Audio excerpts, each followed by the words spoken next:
Sobre o que é que nós vamos falar hoje? Eu acho que você já deduziu, porque esse pêndulo é muito famoso e agora você vai entrar em estado de hipnose. Muito bem. Vamos conversar um pouquinho hoje sobre o que é a hipnose, como funciona a hipnose, para que serve, o processo hipnótico e para que você passe a conhecer um pouco mais desta que é uma ferramenta icônica, porque por um lado ela é muito mal falada, geralmente por incompreensão ou por questões mitológicas acerca do uso do processo hipnótico, mas por outro é uma ferramenta fantástica que pode ser utilizada para saúde, concentração, memorização, processos terapêuticos, enfim, para uma infinidade de coisas, Bom, a hipnose, ela já é utilizada por muito tempo. Nós temos relatos de pessoas no Egito Antigo que já faziam uso de um processo que hoje nós chamamos de hipnose. Evidentemente, essas pessoas não sabiam que isso era hipnose, mas elas usavam já técnicas de concentração muito parecidas. Ao longo da história da humanidade, nós temos inúmeros relatos, principalmente de monges que utilizavam de processos hipnóticos para concentração, usavam para fazer cirurgias, usavam para atingir partes mais internas do seu cérebro. Então não é uma coisa nova, E a hipnose, de uma forma geral, o processo hipnótico, de uma forma geral, ele é um processo que todos nós passamos todos os dias. Pelo menos 2 vezes por dia, você e eu passamos pelo processo hipnótico. Quando nós acordamos e quando nós vamos dormir. Então, isso já tira das costas da hipnose um monte de mitos que as pessoas têm de que, se eu entrar em estado hipnótico eu não vou acordar nunca mais, em estado hipnótico eu vou ficar doido, isso tudo é uma tremenda besteira, Então, só para vocês entenderem como é que a coisa toda funciona. O nosso cérebro, ele é medido em ondas, Então eu consigo dizer qual é o estado que você está agora, medindo lá a voltagem do seu cérebro e identificando em quantos ciclos ele está funcionando. Então eu sei, por exemplo, que no estado mais alto, que é o estado gama, tem até um vídeo que nós fizemos sobre isso especificamente, no estado gama você está vibrando a 30 ciclos ou mais, você está extremamente concentrado, extremamente nervoso, então é quando o nosso cérebro está mais ativo, Abaixo do estado gama nós temos o estado beta, que é o chamado estado de vigília. No estado beta nós estamos entre mais ou menos 14 e 30 Hz, 14 ou 30 ciclos por segundo. Esse é o estado comum nosso da vigília, provavelmente o estado que você está agora. Abaixo do estado beta nós temos o estado alfa. No estado alfa nós estamos entre 7 e 14 ciclos por segundo. Esse estado é um estado de criação, é um estado de concentração, é um estado de meditação e é um dos estados da hipnose. A gente pode utilizar a hipnose estando no estado alfa. Abaixo do estado alfa nós temos as chamadas ondas teta.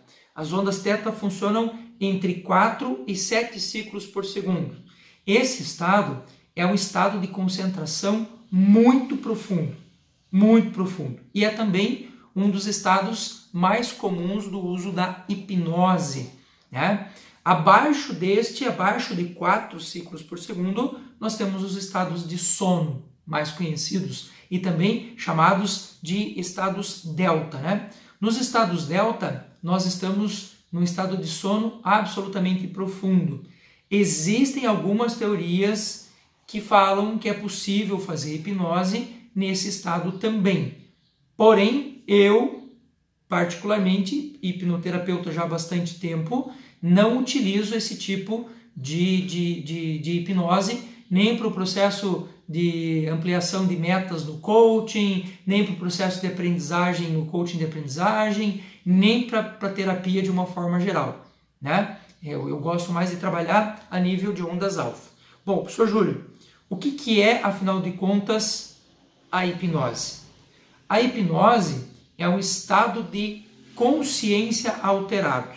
Bom, se ele é um estado de consciência, mesmo que seja alterado, ele não é um estado de inconsciência. Então a gente já quebra aqui um outro mito típico do processo hipnótico, que é de que a pessoa perde a sua consciência estando sob a influência da hipnose. Isso não é verdade. Muito pelo contrário. Eu diria que o estado de hipnose é o estado de consciência mais pleno, mais puro, mais absoluto que uma pessoa pode chegar. Então, quando nós entramos no estado de hipnose, um dos primeiros passos do processo hipnótico é o que nós chamamos de indução. A indução é o estado em que você sai lá das ondas gama, das ondas beta, que são ondas altíssimas, e eu vou trazendo você para as ondas alfa. Nas ondas alfa, por isso a gente pede para a pessoa fechar os olhos, relaxar o corpo, pôr uma música, diminuir a iluminação, porque aí a frequência de coisas que chegam ao cérebro, a frequência de estímulos que chegam ao cérebro diminui sensivelmente. Então, se eu consigo diminuir sensivelmente esses estímulos, eu consigo fazer você também passar desta área mais cortical do cérebro, que é onde você está processando, pensando e tal, para uma área mais subcortical. Nós entramos aqui a um nível chamado nível talâmico. Ô, professor Júlio, pô, você está aí já complicando as coisas. Calma. O tálamo, olha só, peguei aqui de novo o meu bom e velho livro da Neurociências, né? Para você acompanhar comigo. Você está vendo aqui o cérebro, né? Aqui está a nossa parte cortical, córtex, lá do latim, significa casca, então a parte mais externa. Aqui você está processando seu pensamento, aqui você processa os estímulos que chegam a você, né? Então estou vendo alguma coisa, isso foi lá para o meu lobo occipital e eu processei aqui na minha área cortical. O processo talâmico, como vocês podem ver aqui, o tálamo, ele está aqui bem no centro do cérebro, ó. Não sei se você consegue ver aqui. E aqui nós também temos algumas estruturas, como o hipotálamo, que está aqui pertinho, que faz você sentir fome, sentir sede, sentir medo, né? O hipotálamo está dentro de um sistema maior aqui, chamado sistema límbico, que para quem acompanha aí os meus vídeos no canal, sabe que o sistema límbico é o sistema que coordena todo o nosso processo emocional. Então, quando uma pessoa está em ondas alfa ou em ondas teta, que são essas duas ondas em que você está mais concentrado, em que o seu córtex está menos ativo, nós também temos a possibilidade de acessar, de melhorar muito o condicionamento de memória, de concentração, de equilíbrio e principalmente de controle de algumas dessas funções subcorticais que estão ali a nível subconsciente e inconsciente, o que facilita muito, escutem bem, o que facilita muito a capacidade que a pessoa tem de se concentrar em si própria, de se concentrar nos seus pensamentos, de se concentrar nas suas memórias. E é exatamente essa capacidade de concentração mais absoluta, mais profunda, que alguns vão chamar de mindfulness, vão chamar de atenção plena, vão chamar de meditação. São todos nomes diferentes para uma mesma coisa. Capacidade que eu tenho de entrar num estado de concentração mais absoluta. E é claro, é evidente que estando nesse estado, nós estamos muito mais sugestionáveis, né? O que significa isso, professor?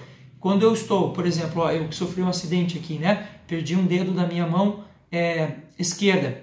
Quando eu estou no meu estado de vigília, né, lá no passado, né? Eu estou no estado de vigília e eu olho para minha mão, aquilo me arrepia, aquilo me dá, sabe? Quando eu coloco o sujeito em estado hipnótico, eu tenho um controle muito maior sobre esses sistemas, como o sistema límbico que eu falei agora para vocês, o que me permite controlar também a minha emoção. Aí, nesse estado, eu consigo me sugestionar no sentido de, ok, eu já entendi que essa dor está ali, eu já entendi que esse acidente me causou um dano, né, irreversível nesse caso, mas eu consigo controlar as minhas emoções e esse estado de sugestão me permite dizer, eu já entendi isso muito bem, agora a dor pode ir embora.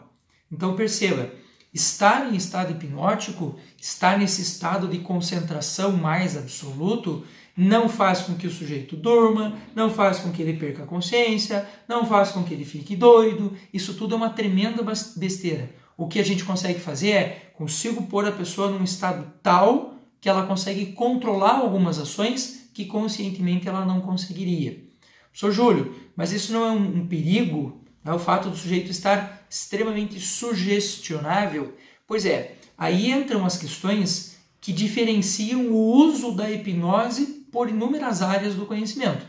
Porque se eu estou sugestionável e eu estou na mão de um psicólogo preparado, um psicoterapeuta que sabe o que está fazendo, ele pode, por exemplo, mexer em alguns traumas.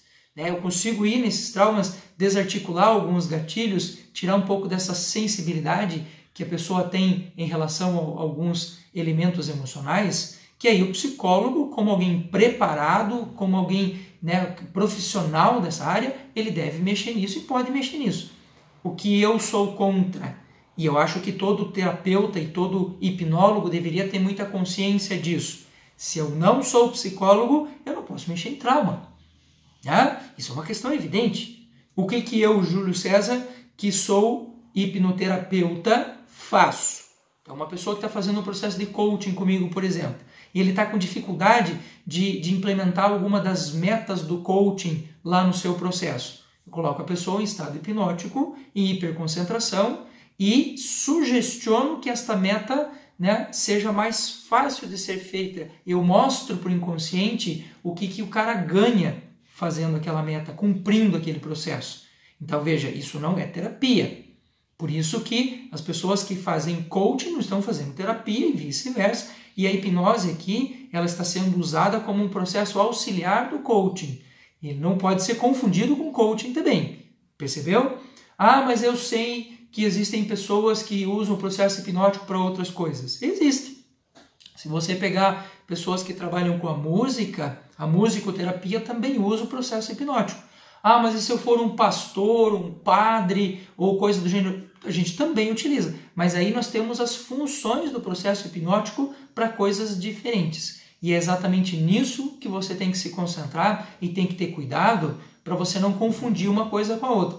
Não é porque o indivíduo é hipnoterapeuta que ele vai fazer todas essas coisas. E não é porque ele é psicólogo que ele também sabe fazer hipnose. São coisas que a gente vai aprendendo, são ferramentas que nós vamos aprendendo e uma coisa vai complementando a outra. Beleza? Tranquilo?